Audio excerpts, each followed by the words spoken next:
ጸጉራችሁ እየሳሳና እየተሰባበረ ከተቸገራችሁ እንግዲህ ለጸጉራችሁ ጤናማነት ይህንን ተክል መጠቀም ትችላላችሁ።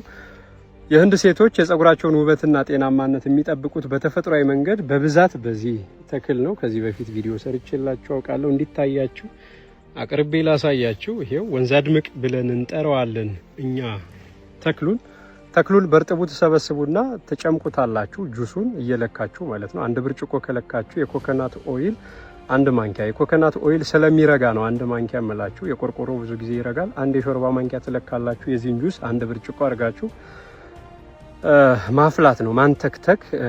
ለ30 ለ40 ደቂቃ ያክል ካንተከተካችሁት በኋላ አውጥታችሁ አብርዳችሁ በብርጭቆ እቃ ማስቀመጥ።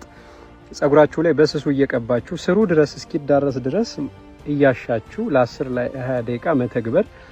ለ10 ለ20 ደቂቃ እያሻችሁ ከተገበራችሁት በኋላ ለ30 እስከ 40 ደቂቃ በአጠቃላይ ማለት ነው ለአንድ ሰዓት የሚሆን ያክል አፍኖ ማቆየት።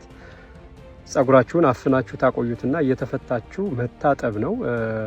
እንግዲህ ይሄንን ከሳምንት 2 ጊዜ ብትጠቀሙት የጸጉራችሁ ጤናማነት፣ የጸጉራችሁ ልስላሴ፣ የጸጉራችሁ እድገት ይሰፋል። ጸጉራችሁ ያድጋል። እየሳሳ እየተሰባበረ እየተመላለጠ ያለው ጸጉር ተፈጥሯዊ ይዘቱን ይጠብቅና እየሞላ ይመጣል። በእርግጥ እኔ ምንም አይነት ኤክስትራ የሆነ ቅባት ለቆዳዬም ሆነ ለጸጉሬ አልጠቀምም። በአመጋገቤ ነው የቆዳዬንም ጤናማነት የጸጉሬንም እንደዚሁ ጤናማነት የምጠብቀውና እንዴት ካላችሁ ሌላ ጊዜ ማወራችሁ ይሆናል። ሽበትን የምትቸገሩ ከሆነ አሁን ሽበት ብዙ ጊዜ ሰዎች እርጅና መገለጫ ታረጉታላችሁ። እኔ ያ ነገር ያው አሳሳቢ ስላልሆነ እንዲሁ ማርጀት ከሆነ ለምን አርጅተን ቀይ፣ ቢጫ፣ አረንጓዴ ጸጉር አይበቅልብንም? ሽበት ግን የእርጅና መገለጫ አይደለም።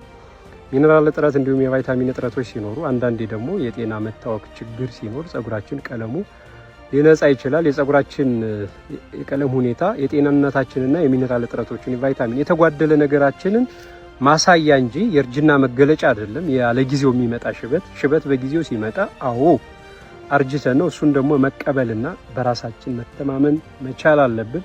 ግን ያለ ጊዜው ከመጣም ከተቸገራችሁ የዱባ ፍሬ ኦይል ታዘጋጁና ልክ እንደ ጸጉር ይሄ የጸጉራችሁን ጤናማነት ለመጠበቅ እንደምታረጉት አደራረግ የዱባውን ፍሬ ኦይል አርጋችሁ ይሄን አዘጋጅታችሁ ጸጉራችሁን ብታሹት የጸጉራችሁ ቀለም ወደ ጥቁርነት ይመጣል። አጉል ኬሚካል የምትጠቀሙ ሽበትን የእርጅና መገለጫ እያላችሁ አጉል ኬሚካል እየተጠቀማችሁ ለሌላ ችግር የምትጋለጡ ሰው ጸጉራችሁ የሚሰባበርባችሁ የሚመለጥባችሁ ዛሬ አርቲፊሻል ጸጉር ሰከታችሁ እንድዞሩ የምትቸገሩት መጀመሪያ ጸጉራችን እናቀልማለን ስትሉ ነውና እንዲህ አይነት ነገር ከመምጣቱ በፊት ይሄው ተፈጥሮ በራሷ መልስ አላት። እንግዲህ ተፈጥሮን ተጠቀሙ።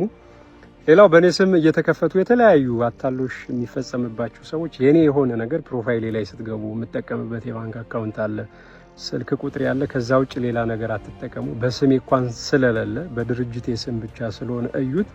ለማካፍላችሁ እውቀትና ለማደርገው ተግባር ከሆነ ደግሞ ላምጪው እንግዲህ እንዲያስከፍል ህግ ያስገድዳል ከተባለ በእናንተው ፍላጎት ማድረግ ትችላላችሁ። ፕሮፋይሌ ላይ ስላለ ላለፉት ጊዜያት እኔና እናንተ ተባብረን የሀገር በቀል እውቀትን ገጽታውን በስፋት ቀይረናል።